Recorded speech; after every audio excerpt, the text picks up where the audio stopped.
We do still have a long-term problem with Medicare and Medicaid because healthcare costs, the inflation goes up so much faster than wages and salaries. And this is where there's another big philosophical debate with the Republicans, because what I've said is the best way for us to change it is to build on the health reform that we had last year and start getting a better bang for our healthcare dollar. We waste so much on healthcare. We spend about 20% more than any other country on earth, and we have worse outcomes because we end up having multiple tests when we could just do one test and have it shared among physicians on Facebook, for example. We could focus on the chronically ill. 20% of the patients account for 80% of the costs.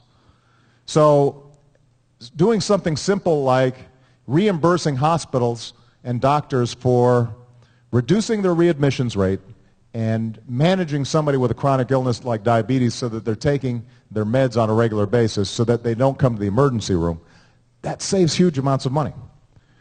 So that's what health care reform was about last year or a year and a half ago. And what we want to do is build on that and continue to improve the system.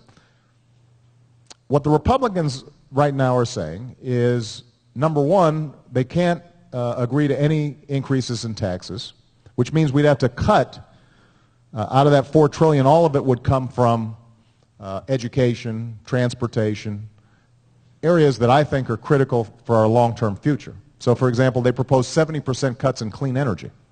Well, I don't know how we free ourselves in dependence on foreign oil, and anybody who's paying gas prices knows that there's an economic component to this as well as an environmental component to it, if we're not investing in the basic research and technology that allows solar, wind, and others to thrive and develop.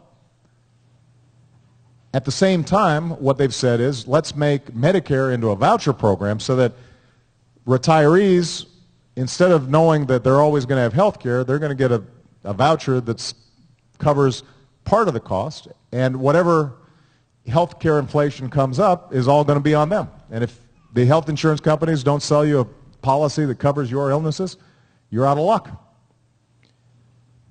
I think it is very important for us to have a basic social safety net for families with kids with disabilities, for seniors, for folks who are in nursing homes, and I think it's important for us to invest in our basic research. We can do all those things, but we're only going to be able to do it by taking a balanced approach, and that's what this big debate is about all about right now.